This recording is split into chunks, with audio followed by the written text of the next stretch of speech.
my chest, man. I do. I just turned 30. Yeah, I just turned 30 this week, which means I can feel the cold in my knees. You know? I can feel it in my knees. But I like wintertime. I do. I'm like a big snowboarding fan. I snowboard. Some people are like, what? I'm actually top 5 Nigerian snowboarders in the world. Out of 5 Nigerian snowboarders in the world. It's pretty cool. Usually when I tell people I snowboard, they're like, oh, no wonder you talk so white. Right? I speak like this to ensure that I'm articulating everything that I want to be understood, so there's the least likelihood for a misunderstanding. I feel like if I were to do a white voice, it sound more like, oh, wow, dude. Wow, right? I joined in. How did you people ever heard of closing the goddamn door? No. I like that song. Me too. Good song. Man, yeah. My mom's not too proud of giving birth to top 5 Nigerian snowboarders. Yeah, I told my mom I picked up snowboarding. She was like, ah, congratulations. My son is a skateboarder now. All of your peers are graduating from medical school, but you're skateboarding. I'm so proud of you. It's cool. They just want you to grow up and become a doctor or engineer. It's all one word. Right? Pretty crazy. My mom was so serious about that. She used to compare degrees to Pokemon. Anybody remember Pokemon? Yeah. She'd be like, degrees are like pocket monsters. You have to catch them all. Like, wow, Mom. I didn't know they were short for pocket monsters. I didn't know that. But Mom taught me that. She also changed the Pokemon theme song. You remember the Pokemon theme song? I want to be the very best that no one ever was. You have to be the very best that no one ever was. To graduate, you must pass all your tests. To enter medical school, pocket monsters. It's pretty crazy. My mom loves remixing songs, actually. Like, the Nigerian mom remix of anything is pretty badass. I'm not gonna lie. I heard my mom sing that one song, you all know the song. Don't worry about a thing. Every little thing is gonna be alright. Don't worry. Right? Sunday you cleaning? About a thing. In the name of Jesus, every little thing is going to be okay. I tell them, don't worry, no, what I lie. Everything, in the name of Jesus, everything that Jesus touches is perfect. Like, yeah, that's some good lyrics, man. Not bad, you know. My dad's pretty cool. He's like a big comedy fan, you know. He's always trying to give me jokes to tell. And he's like, although you did not become a doctor, I think it's pretty cool that you're doing stand-up comedy. You know, I had a joke for you. Like, it's cool, Pops. I got my own jokes, man. It's cool. You will tell this joke. Why did the mother disown the child?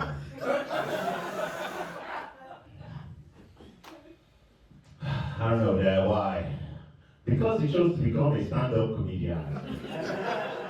I'm like, Dad, if I tell that joke and it gets any laughs at all, I'm gonna have to keep telling it. That's a good joke. My dad's dope, man. My dad's dope. But nah, growing up Nigerian is awesome. Sometimes, you know, I actually grew up like 2 blocks from here. Yeah, it's like, it's my song and yeah, man. Neighborhood has changed so much. Actually, I was like, who's running this gentrification thing, right? Like, what are they thinking? In their meetings, they're like, you know what this neighborhood really needs? A coffee shop? A coffee shop, yeah. You know what we'll build after that coffee shop? Another coffee shop, boss? Yeah, another coffee shop. Yeah, coffee shop after coffee shop after coffee shop. Man, it's crazy, man. It's crazy. But I like the changes every now and then. You know, I like seeing people walk dogs and shit. You know what I mean? Like, that's nice. Less bullets. I'm not mad at that. You know, that's nice. Except in the summertime, you know. Good old Brooklyn. But it's been interesting seeing the neighborhood change and also see like society change. That's been one of the weirder things that I've experienced. Like anime is cool now. I mean I saw that coming, but I didn't see it coming the way that like it came. You know what I mean? I'm talking about like girls like, hey, I don't want to fuck with you if you don't watch anime. I'm like, what? Red flag? That's too good to be true. I'm out of here. I don't trust that. You can't trust that. Honey potting me. This is just too good to be true. You're trying to set me up. The nerds are cool now, man. We're in. And the reason I knew it was inevitable is because being a hood nigga is just not sustainable. It's just not sustainable. Even if gentrification never came along, right? Let's say gentrification never came along. You can't afford to be a hood nigga forever. It's just not gonna happen. Eventually, you're gonna get priced out one way or another. You're gonna have one too many kids, right? Someone's gonna make more money than you, and then she's gonna leave.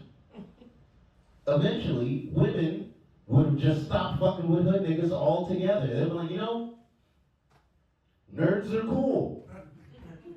And here we are. Here we are. Here we are. What I also didn't see coming, right, and this is what I really didn't see coming, I had no idea that Nigerians would be the symbol of sex one day. When did that happen? Right? We just all of a sudden, why do you guys look so confused? Like, what? Nigerians are sexy? Yeah, we are. I mean, you know, yeah, we are. I didn't. We voted number one in the first, what was it called? Male pageant, Mr. America or whatever. I don't know, like the hottest. You know when they rate who is the hottest woman in the world, right? And they do like a whole bonanza for it. They give out an award, and you're like, you're the winner. Da da da. They did it for men, and the winner was Nigerian. That's not funny. That's a fact. Y'all voted us the sexiest. I'm saying what y'all said. This is what y'all voted. Because I grew up in a time where I was an African booty scratcher. Raise your hand if you were ever called an African booty scratcher. Raise your hand if you ever called someone an African booty scratcher. This half of the crowd is lying. Okay, this half of the crowd right here, liars. Liars. Straight up liars. I'm telling you, man. I ran into a girl I went to middle school with, and you know, she's like, oh, you know, how you been? It's been a while. You looking good? Smiles nice. Ha ha ha ha. Like, where? You know, I work in marketing now. Da da da. It's cool. Whatever. This, that, the third. She asked me out to coffee. We should catch up. We should grab a coffee. I'm like, you forget you called me an African booty scratcher 175 times a day? Unprovoked? And you just walking around, and you don't understand, like, growing up in an African household, you can't go home and tell your parents, oh, such and such did this to me and bullied me, blah, blah, blah. They're gonna look at you and be like, I had to walk 25 miles to get one apple to wear. Go and read your book. I told my dad one time, I was just like, yo, I was getting fed up. I'm like, yo, I don't hit women, but I might hit this chick today because she just keeps booty scratcher, booty scratcher, booty scratcher. Right? I told my dad, and he's like, why are you scratching your butt? I'm like, what do you mean, Dad? He's like, but you're African, right? I'm like, yeah. So if you are scratching your butt, then you're an African booty scratcher. That's your problem. That's your own problem. Why are you scratching your butt in school? You need to be reading your book. I'm like, all right, Dad, you're right. My bad. My bad. I'm gonna just hold this in until I'm an adult. It's cool. It's cool. Maybe one day Nigerians will be cool and sexy, and then maybe I'll have my day. But yeah, it's been interesting watching the world shift the way that it has. Because man, none of my brothers and I would have predicted this. We had it different. I'm telling you, I remember my brother got sent back to Africa for misbehaving. Can you imagine that? And what my parents defined as misbehaving was playing basketball too much.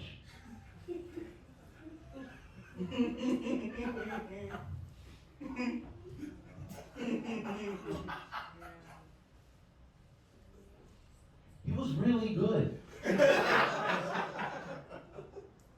He was really good. He was so good that when he got to Africa, he ended up playing on the Nigerian basketball team. Can you imagine that? He was like the Michael Jordan of Nigeria, because he was good in America. So when he got to Nigeria, he was just playing New York basketball against Nigerian high school teams. That's too easy. Right? And so they flew him out to Belgium, and he played in Belgium for Nigeria. And then my mom's like, you're playing more basketball out there than here, you might as well come back. And that's how he came back. That's a true story. That's Hoop dreams. Hoop dreams. Hashtag hoop dreams, brother. Yeah, man. But he's doing good now. He's doing good now. Yeah. He actually recently made me an uncle. He had a kid, so I'm an uncle now. Yes. I'm a great Nigerian uncle.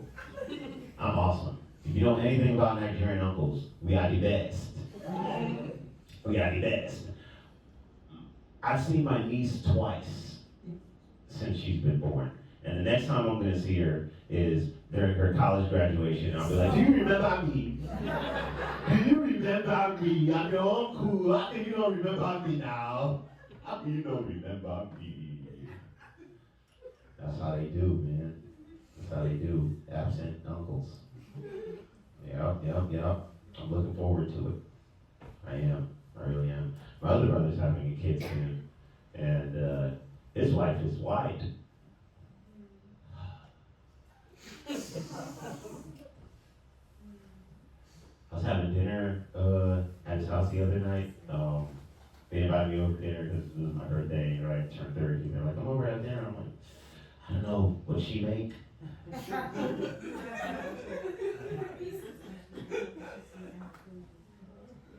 Pasta. I'm like, all right, that's within her bounds, right? A little Italian, okay. All right. I get over there, we're catching up, telling them, and then this nigga did this, and then this nigga did that, and bro, and then this the other nigga did that. It's like, can you not say the N-word right now?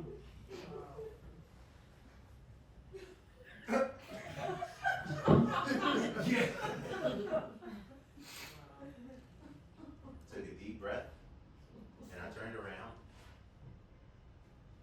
And when I turned back around, I said, Say Drake.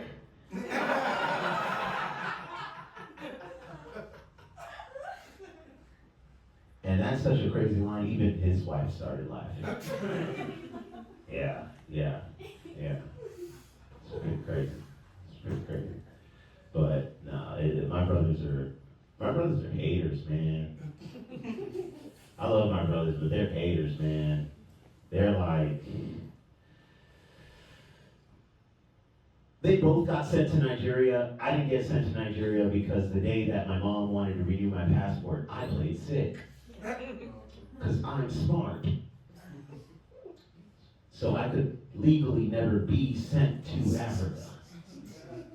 And so I was never shipped to Africa as a punishment.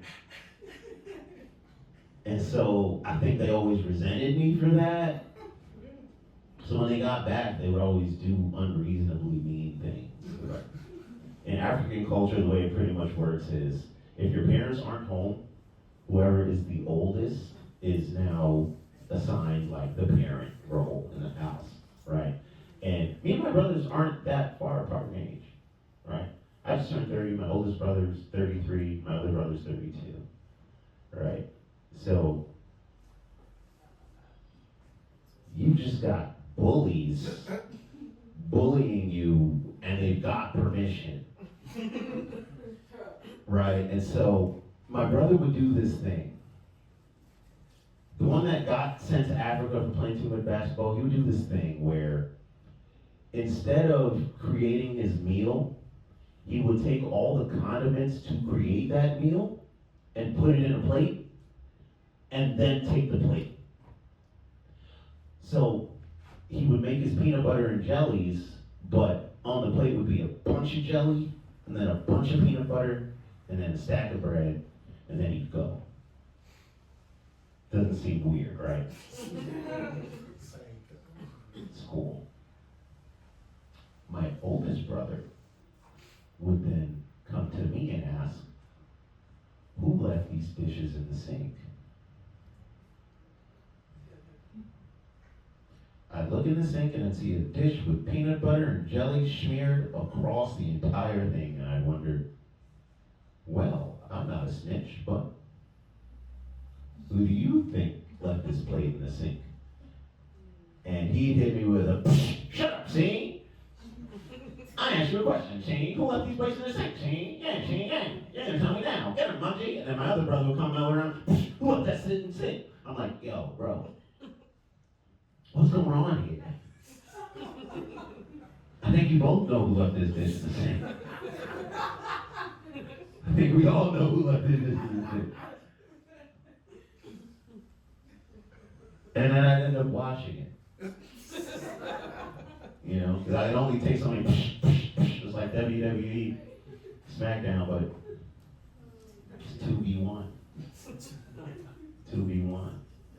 Yeah, then my parents would get home, right? And then I'd be like, oh, they did this, and then they did that, and then they did this. And my parents were like, why are you always leaving dishes in the sink now?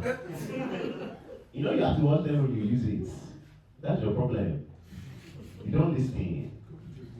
Never listen. Man, I love growing up African though.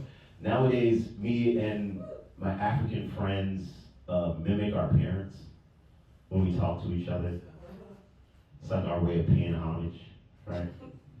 So now me and one of my buddies, we only communicate through WhatsApp. WhatsApp only. If he texts me, won't answer. If I iMessage him, won't answer. FaceTime, won't answer. WhatsApp, pick up the phone. See, that's your problem. You don't listen. How many times did I tell you that you have to call me on WhatsApp? And then he come back with the, you want me to spoil phone now? You don't have anything good in your life. I'm like, wow, it's a good impression. It's a good impression. Now, African accents are powerful though, you know, so I also try to like use it as like inspiration for my friends. So sometimes I'll just send them motivational speeches, like as a voice note. Good morning. Everything is good, everything is fine. Every little thing is going to be okay. But you have to get up. You If you want to do anything good in this life, you have to get up. You have to get up. Get up now. God will bless you. They love it. They love it. It works. It works. Works every time. Works every time. Just saying. Works every time, man. But I never would have thought that our culture would be so impactful and so desired. You know, it's been interesting. I remember the first time someone asked me to use that accent in bed.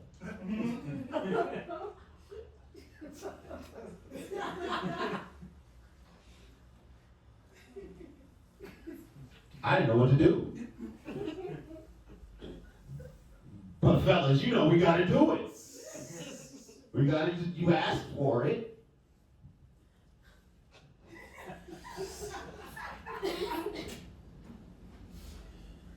Talk to me. Yeah, you like that? No, in the accent. Is this ginger too spicy for you? Is this ginger too spicy for you?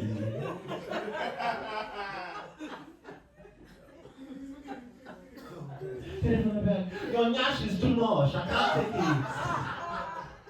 Your nyash is too much.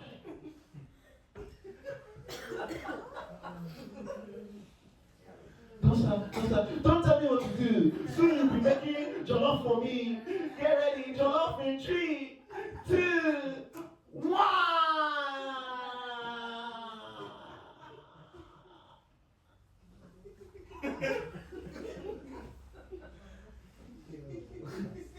We tried.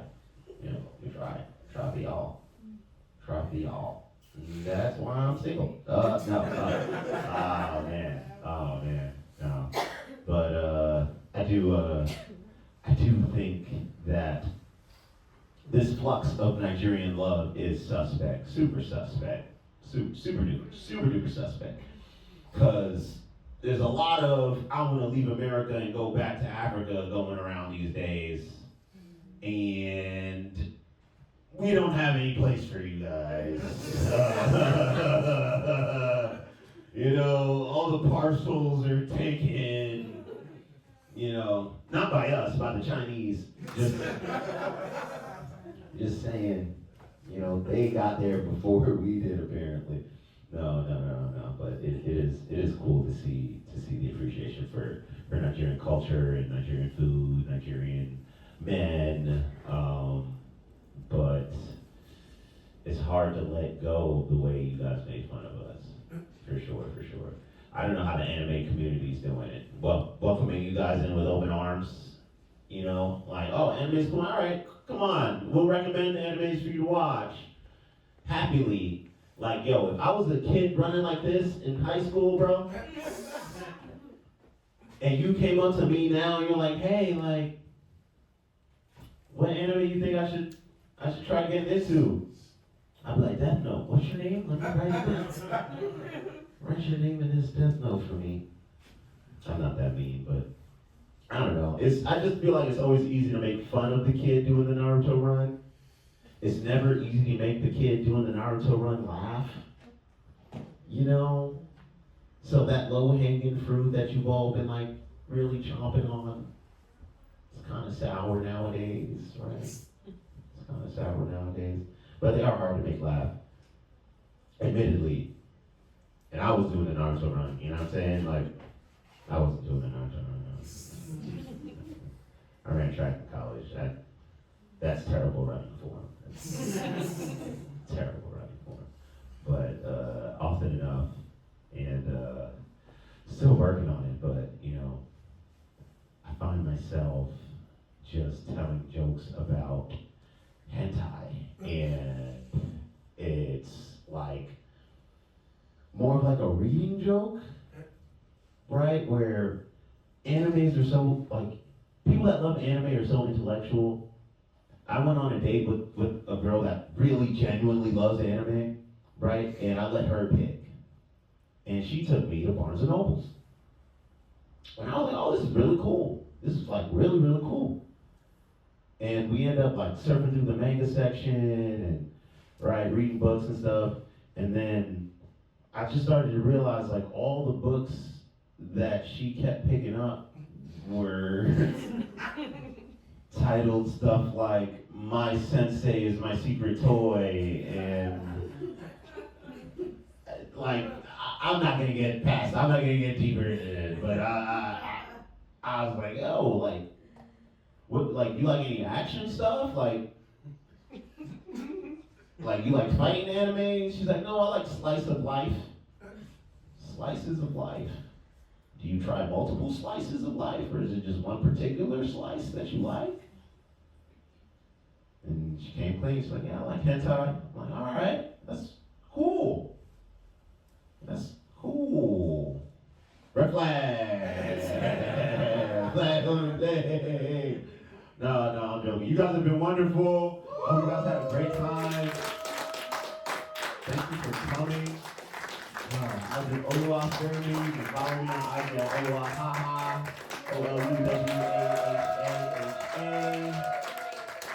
Thank you for coming. Let me know, and have a good ride.